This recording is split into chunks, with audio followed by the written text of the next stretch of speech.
My mom would be at all my sporting events. Let's say I was playing football, okay? My mother would be on the sidelines, and if the play on the field started going one way, my mother would run along like, Mark, get off, get off! I'd be like, oh my gosh. I'd get in the huddle with the other guys, they go, Mark, is that your mother? I go, no, I never saw her before in my life. See, the greatest gift my mother ever gave me, she believed in me. I have overdosed on drugs on 3 occasions where I should have been dead. But I believe I was kept here for a reason. You show me your friends, I will show you your future. How do I know this? I hung out with losers, and I became the biggest loser of them all because I gave up everything I dreamt about as a little boy because of who I chose to surround myself with. My friends would drive me home at 2, 3, 4 in the morning. We'd be drunk and high, laughing in the car. We'd pull up in front of my house in New York. They go, Mark, the light's on. I go, oh man, my mother's up.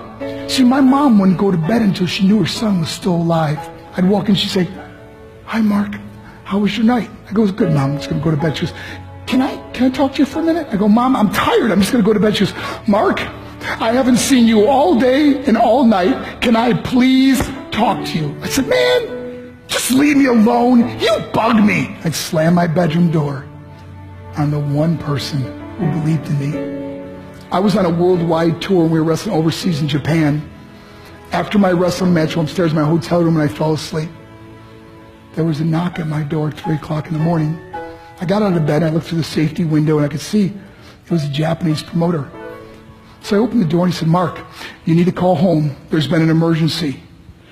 I went and got on the hotel room phone. I called back to the United States and said, hey, what's going on? I said, Mark, I don't know how to tell you this. I said, just tell me what happened. I suddenly started crying. They go, Mark, I can't tell you. I said, just say it. They said, Mark, your mother died. I just threw the phone down. I ran out of my hotel room. I took the elevator to the lobby, and when the doors opened up, I just ran out into the street. I mean, there was no cars, there was no people. It was 3 o'clock in the morning.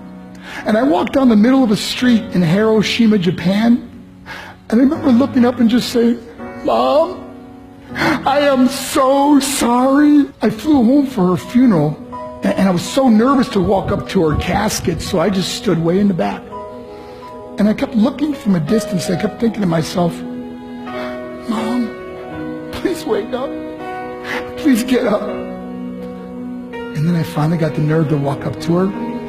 And as I got closer, I could see my mom for the first time. I mean, she was so beautiful. She was dressed in white. I mean, she looked like an angel. And I just stood over her and I said, Mom, you are my hero. Everything I am, everything I hope to be was because of you. You loved me so much, you gave me a life.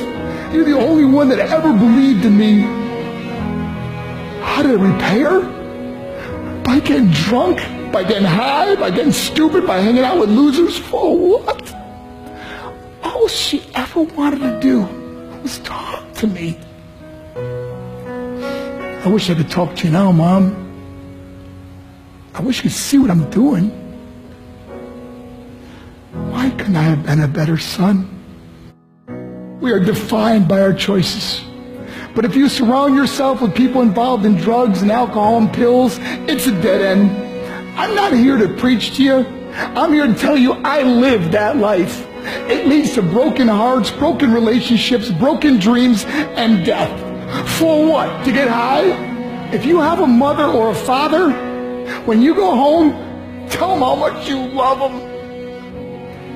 See, my whole life was about being rich and famous. I had to be a millionaire. I had to win the race.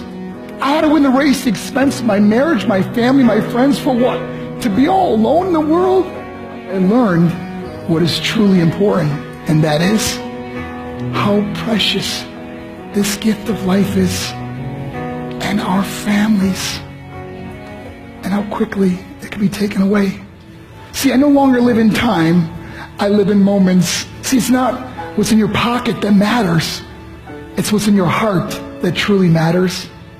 Love Love is just a word until somebody comes along and gives it meaning. You're the meaning.